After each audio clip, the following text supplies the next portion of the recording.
Hello दोस्तों, क्या हाल है। तारीख आज 9 अक्टूबर 2024, दिन बुधवार, हिंदी तिथि षष्ठी। और आइए बात करते हैं आज के मुख्य समाचार में देश भर की तमाम बड़ी खबरों पर नजर डालते हैं। आज के कुछ प्रमुख खबरों में देखेंगे दोस्तों, 200 रुपए के नोट को लेकर बड़ी खबर सामने आई। आरबीआई ने बड़ा फैसला लिया, 137 करोड़ के नोट बाजार से हटाए। वहीं बैंक लोन पर भी ग्राहकों को लगा बड़ा झटका। क्रेडिट कार्ड पर भी लागू हुए 2 नए नियम। आज देश भर में भूख हड़ताल करेंगे डॉक्टर। स्कूलों में बच्चों की पढ़ाई और किताबों को लेकर भी सरकार ने लागू किया एक नया नियम। देश में मानसून फिर से सक्रिय हुआ। 13 राज्यों में आज भारी बारिश और बिजली गिरने की चेतावनी है। किसानों और सरकारी कर्मचारियों के लिए भी 2 बड़े अपडेट सामने आ रहे हैं। वहीं हरियाणा चुनाव में जीत के बाद पीएम मोदी ने भी एक बड़ी घोषणा की है। अगर आप भी फोन पे चलाते तो आपके लिए एक बड़ी खुशखबरी आई है। और भी जानेंगे दोस्तों आज के ताजा सोना चांदी, पेट्रोल डीजल के भाव पर बड़ा अपडेट, मौसम समाचार, सरकारी नौकरियों की जानकारी समेत आज की 50 बड़ी महत्वपूर्ण काम की खबरें देखते हैं फटाफट से। देखिए, एक तो सबसे पहले आपको बता दूं, आज 9 अक्टूबर को देश भर के अस्पतालों में अव्यवस्थाएं रह सकती है, क्योंकि डॉक्टर्स आज देशव्यापी भूख हड़ताल पर है। जो पश्चिम बंगाल कोलकाता में आरजी कर मेडिकल कॉलेज में जो ट्रेनी डॉक्टर केस हुआ, उसमें अब एक नया बवाल मच गया। एक साथ 50 डॉक्टरों ने सामूहिक इस्तीफा भी दे दिया और ये सब के सब सीनियर डॉक्टर हैं। और अभी जो जूनियर डॉक्टर्स भूख हड़ताल पर बैठे हुए हैं, आमरण अनशन कर रहे हैं, उनके सपोर्ट में ये सीनियर डॉक्टरों ने कदम उठाते हुए इस्तीफा दिया और आज देश भर में अनशन रहेगा। Federation of all India medical association यानी FAIMA की तरफ से भी पश्चिम बंगाल के जूनियर डॉक्टरों को समर्थन देने का ऐलान किया है। आज 9 अक्टूबर को देश भर में भूख हड़ताल करेंगे जूनियर डॉक्टर। दोस्तों, बंगाल की ममता बनर्जी सरकार से डॉक्टरों की ये 9 प्रमुख मांगे हैं। मैंने आपको बताई भी थी DLS न्यूज पर कल इसके बारे में अपडेट। जबकि इससे पहले डॉक्टरों ने 5 मांगे रखी थी, जिनमें से 3 मांगे बंगाल सरकार ने पूरी की, 2 मांगे उनमें से भी अभी अधूरी है। और अभी ये टोटल 9 मांगों को लेकर आज देशव्यापी हड़ताल होगी। ठीक है, चलिए अब अपन खबरों में आगे बढ़ते हैं, लेकिन इससे पहले कुछ इलेक्शन रिजल्ट्स की बात कर लेते हैं। हरियाणा एवं जम्मू कश्मीर विधानसभा चुनाव के रिजल्ट आ चुके हैं। कल ही आपको पता होगा, हरियाणा में फिर से कमल खिला, जम्मू कश्मीर में पंजे का जलवा देखने को मिला। और कहीं न कहीं दोस्तों, एग्जिट पोल के नतीजों को देखें तो हरियाणा और जम्मू कश्मीर विधानसभा चुनाव के नतीजे चौंकाने वाले रहे। हरियाणा राज्य में तो तमाम सर्वे गलत साबित हुए हैं, क्योंकि एग्जिट पोल के नतीजों के उलट बीजेपी की बम्पर जीत देखने को मिली। सबसे पहले तो ये इलेक्शन रिजल्ट की अपडेट देख लीजिए आप। दोनों ही राज्यों में टोटल 90 विधानसभा सीटें हैं। बहुमत के लिए किसी भी पार्टी को 46 सीटें जीतनी थी, तो हरियाणा में बीजेपी को 48 सीटों में जीत मिली है, जबकि कांग्रेस 37 सीटों पर जीत पाई। तो हरियाणा में पूर्ण बहुमत की सरकार बन रही है बीजेपी की। वहीं जम्मू कश्मीर की बात करें तो जम्मू कश्मीर में भी नेशनल कॉन्फ्रेंस को 42 सीटें मिली है, बीजेपी को 29 सीटें मिली है, पीडीपी को 3 और कांग्रेस को 6 सीटें मिली है। जम्मू कश्मीर में पूर्ण बहुमत किसी भी पर्टिकुलर एक राजनीतिक पार्टी को नहीं मिल रहा, तो यहाँ पर नेशनल कॉन्फ्रेंस और कांग्रेस दोनों मिलकर गठबंधन की सरकार बनाएगी, टोटल 48 सीटों के साथ। और दोस्तों, देखा जाए तो इंडिविजुअल राजनीतिक पार्टी के हिसाब से जम्मू कश्मीर में भी कांग्रेस की बजाय बीजेपी ने अच्छा प्रदर्शन किया, क्योंकि कांग्रेस को तो सिर्फ 6 सीटें मिली, बल्कि जम्मू में भी बीजेपी 29 सीटें लेकर आई है। और हरियाणा में तो बीजेपी ने इतिहास ही रच दिया, क्योंकि हरियाणा में लगातार तीसरी बार बीजेपी सरकार बनी है और राज्य में ऐसा करने वाली पहली पार्टी बन चुकी है भारतीय जनता पार्टी। वैसे इस बार हरियाणा में कांग्रेस भी अच्छी खासी टक्कर में रही, 37 सीटों के साथ। बाकी इनेलो को 2 सीटें मिली और अन्य राजनीतिक पार्टियों को 3 सीटें ही मिल पाई है। हालांकि हरियाणा के इन चुनावी नतीजों को देखने के बाद कुछ विपक्षी पार्टियों ने ईवीएम को लेकर शिकायत की और कांग्रेस ने कहा कि जम्मू कश्मीर को हम राज्य का दर्जा भी देंगे। लेकिन कांग्रेस और दूसरी विपक्षी पार्टियों की ईवीएम में गड़बड़ी के मामले पर अब चुनाव आयोग ने भी जवाब देते हुए कहा कि ईवीएम से छेड़छाड़ की बातें बेबुनियाद हैं। ईवीएम बैटरी का नतीजों से कोई संबंध नहीं है। खैर, चुनावी नतीजे तो आ चुके हैं। सबसे बड़ा सवाल यह है अब कि हरियाणा और जम्मू कश्मीर में कौन बनेगा मुख्यमंत्री। तो जम्मू कश्मीर में तो एनसी प्लस कांग्रेस की सरकार बनेगी और इस पर फारूक अब्दुल्ला बोले कि अमर अब्दुल्ला मुख्यमंत्री बनेंगे।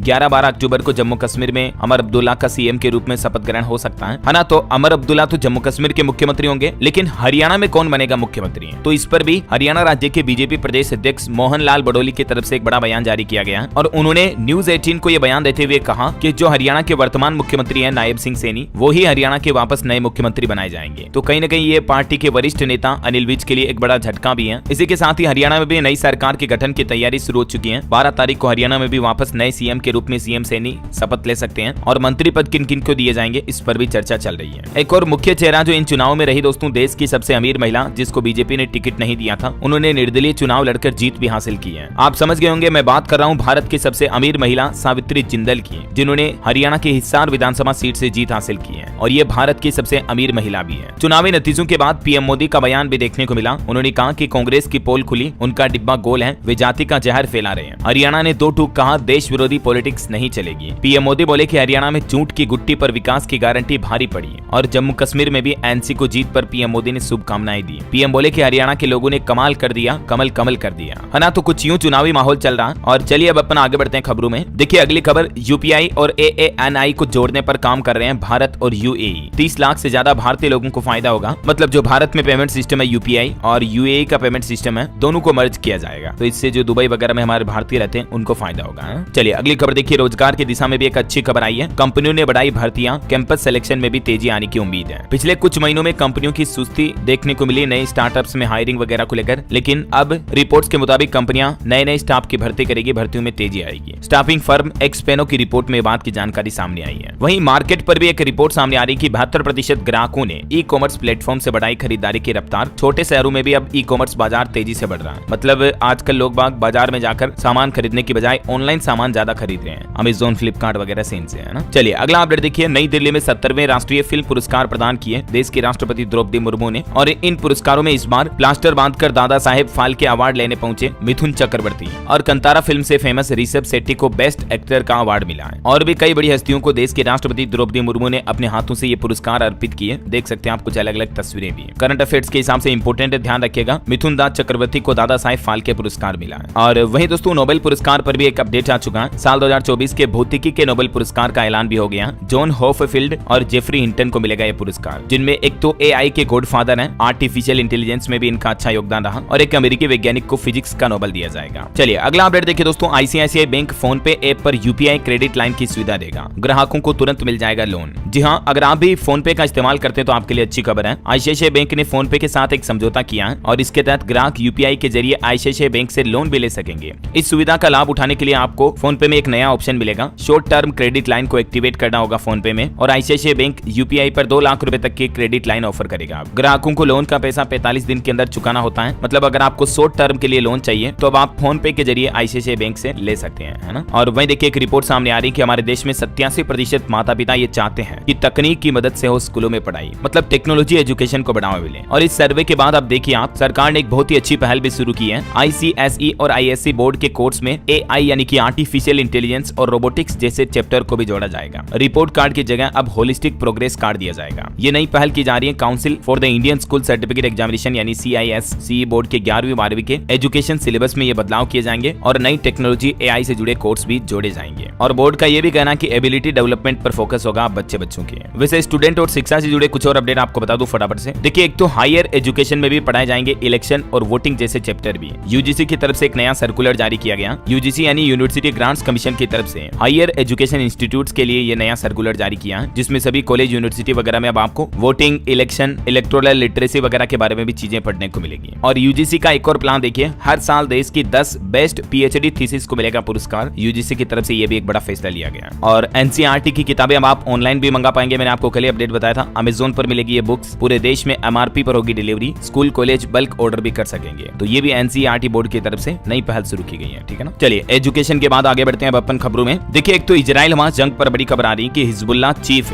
नसरल्लाह का उत्तराधिकारी सैफुद्दीन भी मारा गया। इजरायली प्रधानमंत्री नेतन्याहू ने खुद इस बात की पुष्टि की है। 32 साल से ये हिजबुल्लाह का जनरल सेक्रेटरी था, लेकिन आखिरकार अभी युद्ध में ये भी मारा गया है। चलिए अगला अपडेट देखिए, इंस्टाग्राम की सर्विस करीब 1 घंटे तक ठप रही। यूजर सर्वर कनेक्शन इश्यू पेश कर रहे थे। कल सुबह में तकरीबन 11:30 बजे ये सर्वर डाउन हुआ था। ये एरर आ रही थी। क्या आपको भी आई थी ये एरर? देखिए कमेंट करके बताइए मुझे। चलिए फिलहाल देखिए अगला अपडेट, दिवाली और छठ में पटाखा बेचने के लिए दुकानदारों को लेना होगा अस्थायी लाइसेंस। दिवाली का त्योहार आने वाला है और इससे पहले सरकार की तरफ से ये नई गाइडलाइंस जारी कर दी गई है बिहार स्टेट की तरफ से। चलिए खबर है, उत्तर प्रदेश के मुख्यमंत्री योगी सरकार ने गायों को लेकर बड़ा फैसला लिया है और सभी जिलों के डीएम को एक नया निर्देश भी जारी किया है। दरअसल यूपी सरकार की तरफ से सड़क दुर्घटनाओं को रोक लगाने के लिए ये अनूठी पहल की है और इसके तहत अब गोवंश के गले में रेडियम की पट्टी बांधी जाएगी ताकि रात में भी गायों को आसानी से देखा जा सके। जैसे मोटरसाइकिल वगैरह पर रेडियम लगा होता है ना बैक साइड में, जो लाइट की रोशनी में रात में चमकता है, तो ऐसे ही गले में गायों के भी रेडियम की पट्टी बांधनी होगी ताकि रात के समय गायों से सड़क दुर्घटनाएं ना हो, है ना। ये योगी सरकार की तरफ से बड़ा फैसला लिया गया। और इसके अलावा यूपी में सरकार का एक और प्लान देखिए, 7,500 बेटियां बनेगी एक दिन की अधिकारी। हर जिले से चुनी जाएगी 100 छात्राएं। मिशन शक्ति के 5वें चरण में उत्तर प्रदेश में योगी सरकार ये नई पहल करने जा रही है। बेसिक शिक्षा विभाग की इस पहल का उद्देश्य ये है परिषदीय और कस्तूरबा गांधी बालिका विद्यालयों की छात्राओं को प्रशासनिक कार्यों और उनकी जिम्मेदारियों का अनुभव कराना है। तो मतलब टेम्परेरी एक दिन के लिए लड़कियों को अधिकारी के पद पर बिठाया जाएगा। क्या वर्किंग होती है, क्या अनुभव होते हैं, ये चीजें सिखाई जाएगी, है ना। वही दोस्तों यूपी में किसानों के लिए भी अच्छी खबर आई है। अब श्री अन्न धान बेचने के लिए भी कर सकते हैं ऑनलाइन आवेदन। अगले महीने से धान की खरीदारी शुरू होने जा रही है और इसके लिए किसान भाई लोग इस ऑनलाइन पोर्टल पर जाकर के आवेदन कर सकते हैं। ठीक है, किसानों से जुड़े कुछ और ये सवाल जवाब भी आप देख सकते हैं। चलिए अगला अपडेट देखिए, जल जीवन मिशन के तहत सरकार ने आंकड़ा जारी किया और कहा कि 16 करोड़ ग्रामीण परिवारों को अब नल का पानी उपलब्ध हो चुका है। जल शक्ति मंत्रालय की तरफ से ये रिपोर्ट जारी की गई। क्या दोस्तों आपके गाँव शहर आपके घर में भी नल के जरिए जल जल पहुंच गया है या नहीं, देखिए मुझे कमेंट करके बताइएगा जरूर। सरकार का कहना है कि गोवा, हरियाणा, तेलंगाना और हिमाचल प्रदेश जैसे राज्यों में भी 100% ग्रामीण घरों तक पीने का स्वच्छ पानी नल के जरिए पहुंच चुका है। और इसके अलावा भी देश भर के तकरीबन 9.25 लाख से भी ज्यादा स्कूल और आंगनबाड़ी केंद्रों तक भी स्वच्छ पानी पहुंच रहा है। चलिए अगला अपडेट है, बैंक ऑफ बड़ौदा ने क्रिकेटर सचिन तेंदुलकर को बनाया अपना ब्रांड एम्बेसडर। करंट अफेयर्स के हिसाब से इंपोर्टेंट है, ध्यान रखिएगा। बैंक ऑफ बड़ौदा और इन दोनों के बीच साझेदारी हुई है। और वैसे बैंकिंग न्यूज से भी एक बड़ी खबर बता दूं, HDFC बैंक के इस फैसले से ग्राहकों की जेब पर पड़ेगा बोझ। लोन लेने वालों के लिए ये बड़ी खबर आई है। HDFC बैंक ने अभी त्योहारी सीजन में ग्राहकों को बड़ा झटका दिया और अपने लोन की MCLR दरों में बढ़ोतरी कर दी है। यानी दोस्तों HDFC बैंक से आपने किसी भी तरह का लोन लिया हुआ, home loan, car loan, auto loan, business loan वगैरह, तो सभी तरह के लोन पर अब आपको ज्यादा ब्याज चुकाना पड़ेगा। और इस बढ़ोतरी के बाद अब HDFC की नई MCLR दरें क्या होगी, अलग अलग टाइम पीरियड के अकॉर्डिंग आप देख सकते हैं, मतलब मिनिमम इंटरेस्ट रेट लोन की ये होगी, है ना। और बाकी बैंकिंग न्यूज से एक और नया नियम मैंने आपको बताया था कल ही DLS न्यूज पर। SBI ग्राहकों को भी बड़ा झटका लगा। क्रेडिट कार्ड के नियमों में बदलाव हुआ, अब आपको ज्यादा चार्ज देने पड़ेंगे। एक नियम तो 1 नवंबर से लागू होने जा रहा और एक नियम 1 दिसंबर से लागू होगा। एक फाइनेंस चार्जेस से जुड़ा और एक यूटिलिटी बिल पेमेंट फीस से जुड़ा नियम है। ठीक है, इन दोनों नियमों के बारे में डिटेल जानकारी अगर आप देखना चाहते हैं, अगर आप भी SBI का क्रेडिट कार्ड यूज करते हैं, तो इस वीडियो में जाकर देख लीजिएगा। DLS न्यूज पर डाल रखा है ये वीडियो, इस पर मैंने क्लियरली हिंदी में एक्सप्लेन कर दिया। छोटा सा 3 मिनट का वीडियो है, क्योंकि यहाँ पर तो अभी ये इंग्लिश में डिटेल दी हुई है। आपको इस वीडियो में क्लियरली हिंदी में मैंने आपको कांच की तरह समझा दिया, ठीक है ना। चलिए फिलहाल देखिए अगली बड़ी खबर, भारतीय रिजर्व बैंक RBI का बड़ा फैसला। अब 200 रुपए के नोट पर टेढ़ी हुई RBI की नजर, बाजार से हटा दिए 137 करोड़ रुपए। जी हाँ, दरअसल बात कुछ यूं है दोस्तों की रिजर्व बैंक ने बाजार से 200 रुपए के करीब 137 करोड़ रुपए के मूल्य की करेंसी को वापस मंगा लिया। और वजह ये दोस्तों की इन नोटों में खराबी बताई जा रही है। इन नोटों के गंदे होने या कटे फटे होने की वजह से इन्हें बाजार से हटाया गया, ठीक है ना। तो आप यूं टेंशन मत लेना कि कहीं 200 के नोट बंद हो रहे हैं या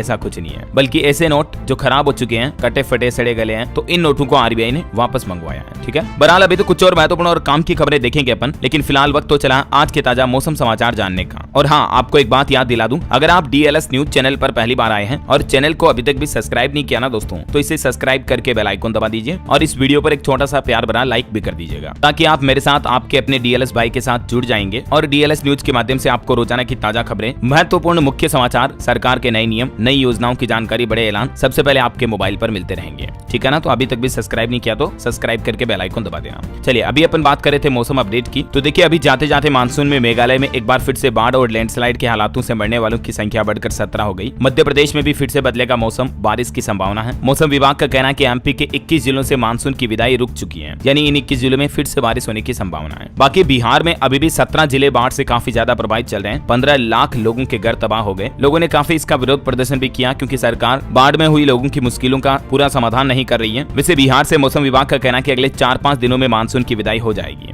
आज तो बिहार के किसी भी जिले में बारिश की संभावना नहीं है। कुछ और राज्यों के मानसून हालात देखिए आप, राजस्थान में आज बारिश की संभावना, 3 जिलों में बदल सकता मौसम। छत्तीसगढ़ रायपुर में झमाझम बारिश हुई, 18 जिलों में आज भी अलर्ट है। सरगुजा और बस्तर संभाग के जिले भीगेंगे, अगले 2 दिन मौसम ऐसा ही रहेगा। झारखंड में भी 8 और 9 अक्टूबर को बारिश के आसार रहेंगे, मतलब 8 तो कल निकल गई, आज 9 तारीख को भी बारिश की संभावना है। और झारखंड के लातेहार में देखिए आकाशीय बिजली की चपेट में आने से एक शख्स और 19 पशुओं की जान चली गई, इतनी भयंकर बिजली गिरी। पंजाब के भी 10 जिलों में बारिश की संभावना है। तूफान और बिजली चमकने का भी येलो अलर्ट है, तो जरा सावधान रहिएगा। और भी दोस्तों अगले 24 घंटों के दौरान मौसम की संभावित गतिविधियां क्या रह सकती हैं, कुछ अलग अलग राज्यों में हल्की मध्यम बारिश की संभावना है, जिसकी डिटेल आप देख सकते हैं। और भारत के अलावा अमेरिका में देखिए एक बड़ा तूफान आने की संभावना है। अमेरिका के टेम्पा बे में आएगा सदी का सबसे बड़ा तूफान। 5 लाख लोगों को हटाया गया। 285 किलोमीटर की रफ्तार से बढ़ रहा मिल्टन हैरिकेन। चलिए अब अपन आज के सराफा बाजार पर नजर डाल लेते हैं। देखिए सोना चांदी के भाव क्या चल रहे हैं, तो देखिए दाम में कुछ गिरावट देखी गई। सोना 327 रुपए गिर कर 75,606 रुपए प्रति 10 ग्राम चल रहा है, जबकि चांदी में अच्छी खासी गिरावट देखी गई। 1385 रुपए सस्ती होकर चांदी 90,555 रुपए प्रति किलो चल रही है, ठीक है ना। और चलिए सोना चांदी के बाद अब अपन मार्केट के अपडेट भी देख लेते हैं कुछ। तो देखिए एक तो स्टॉक मार्केट में थोड़ी सी बाइंग देखी गई। 584 अंक की तेजी के साथ सेंसेक्स 81,634 पर बंद हुआ। हालांकि बीते कुछ दिनों की गिरावट के चलते सेंसेक्स की जो टॉप 10 कंपनियां हैं भारत के स्टॉक मार्केट में लिस्टेड, उनमें से 9 कंपनियों का मार्केट कैप लगभग 4.25 लाख करोड़ रुपए घटा है, जिसमें रिलायंस कंपनी में सबसे ज्यादा बड़ी गिरावट देखी गई। वजह यह है कि भारत से पैसा निकालकर चीन के शेयर बाजार में डाल रहे निवेशक, इसलिए भारतीय शेयर बाजारों में आजकल गिरावट देखने को मिल रही है। हालांकि आज RBI की ब्याज दरों के रेपो रेट का निर्णय भी आ जाएगा और बाकी जो पश्चिम एशिया में संघर्ष चल रहा है, इसके अलावा FII DII के रुख से आगे के शेयर बाजार की दिशा तय होगी। मार्केट के कुछ कंपनियों के अपडेट देखिए दोस्तों। पियाजिओ व्हीकल्स और श्रीराम फाइनेंस ने 3 व्हीलर फाइनेंस के लिए भी एक समझौता करार किया। अब मतलब जो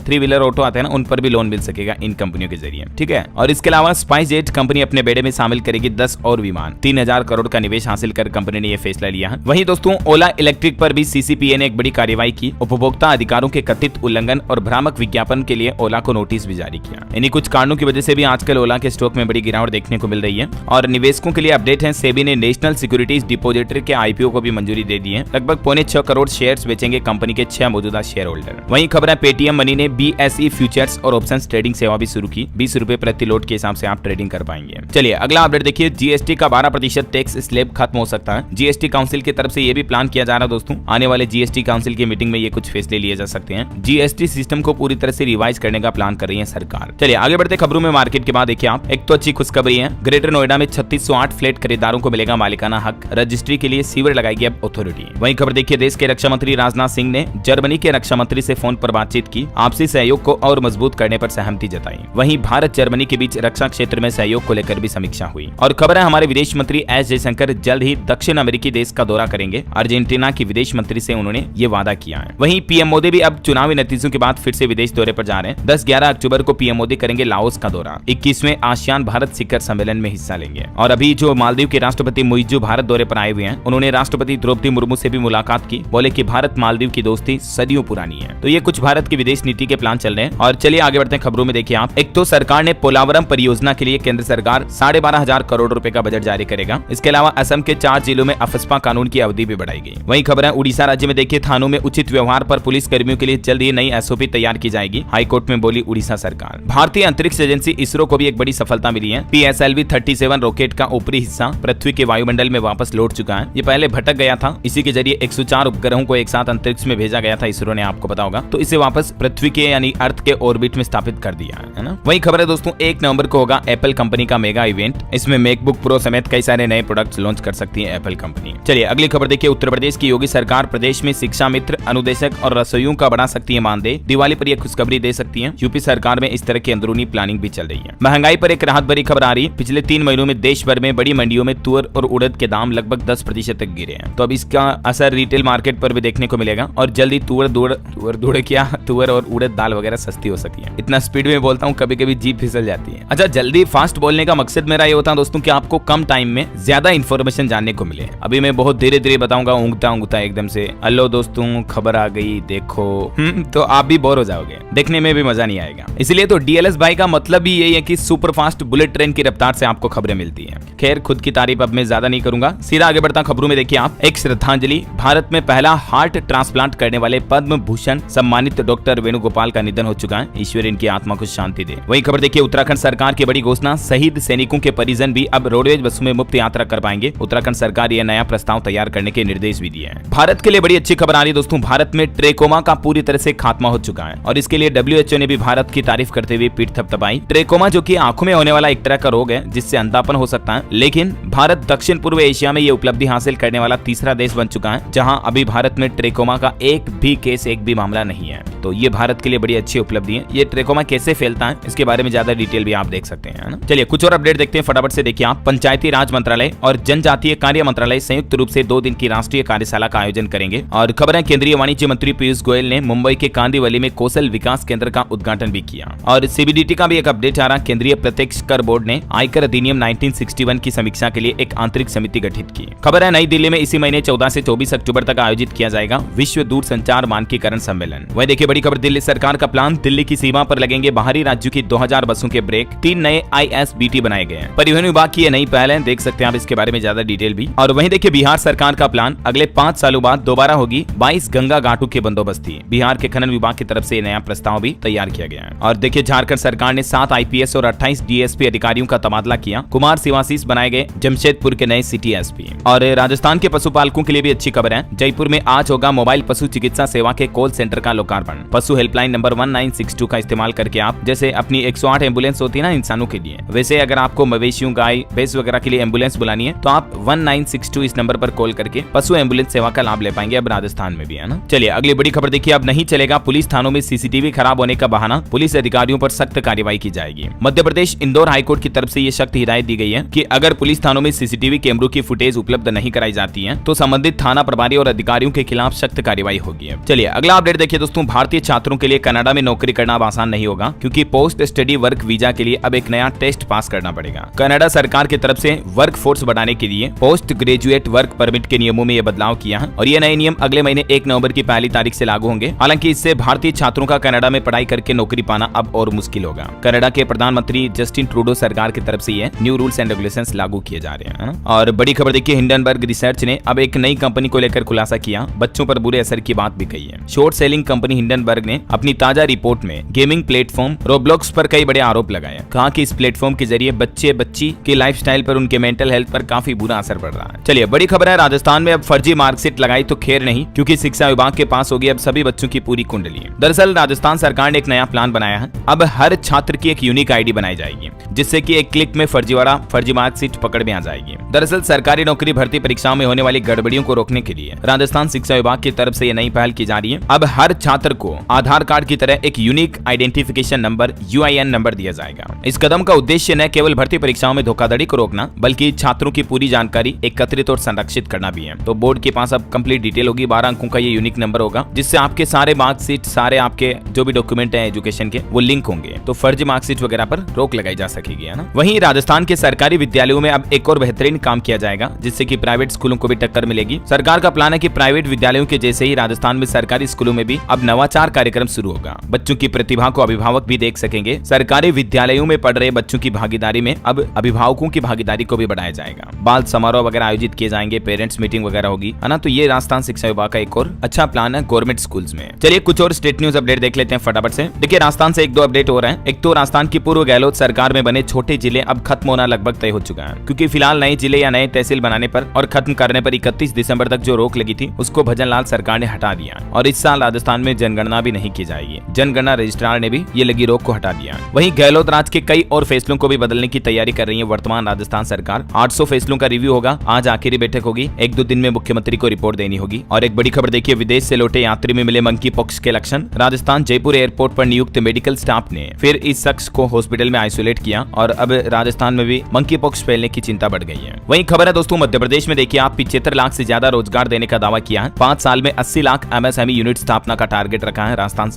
मध्य प्रदेश सरकार ने। मध्य प्रदेश के मुख्यमंत्री डॉक्टर मोहन यादव की तरफ से ये नया प्लान बनाया गया। अच्छा, MP वासियों के लिए एक अच्छी खबर तो ये है, अब सब रजिस्ट्रार के पास गए बिना भी आप रजिस्ट्री करा पाएंगे। वीडियो कॉन्फ्रेंसिंग और ई-साइन डिजिटल सिग्नेचर सिस्टम से पूरा रजिस्ट्रेशन प्रोसेस का काम हो जाएगा, क्योंकि मध्य प्रदेश सरकार ने संपदा 2.0 सॉफ्टवेयर का शुभारंभ करने का प्लान बनाया। कल 10 अक्टूबर को MP के CM इसे लॉन्च करेंगे, जिसके बाद आप MP में प्रॉपर्टी की कहीं से भी रजिस्ट्री करा सकेंगे, क्योंकि ज्यादातर प्रोसेस ऑनलाइन होगी, डिजिटल तरीके से, है ना। चलिए अगली बड़ी अच्छी खबर है, PM आवास योजना के लिए आवास सखी मोबाइल ऐप लॉन्च हुआ, जिससे कि इस योजना के बारे में सारी जानकारी मिल जाएगी। ग्राम सड़क सर्वे और प्लानिंग ऐप भी लॉन्च किया। केंद्रीय मंत्री शिवराज सिंह चौहान की तरफ से ये नई मोबाइल ऐप की लॉन्चिंग की गई है। ये ऐप कैसे काम करेंगे, कैसे कुछ सर्वे वगैरह होगा, इसकी ज्यादा डिटेल आप देख सकते हैं स्क्रीन पर। चलिए अगला अपडेट है दोस्तों, छत्तीसगढ़ में असम जैसी बनेगी एंटी नक्सल पॉलिसी। गृह मंत्री अमित शाह और विष्णुदेव साय की मुलाकात के बाद अब राज्य उत्सव में भी इसकी लॉन्चिंग हो सकती है। वहीं छत्तीसगढ़ में 8 IAS अफसरों का भी फेरबदल किया गया, कई सारे ट्रांसफर किए। और खबर है छत्तीसगढ़ में व्यापम लेगा SI प्लान 2 कमांडर भर्ती परीक्षा, इस बार ऑनलाइन जमा होंगे आवेदन। वहीं देखिए छत्तीसगढ़ में परिवहन विभाग ने फिक्स किया सभी बसों का किराया।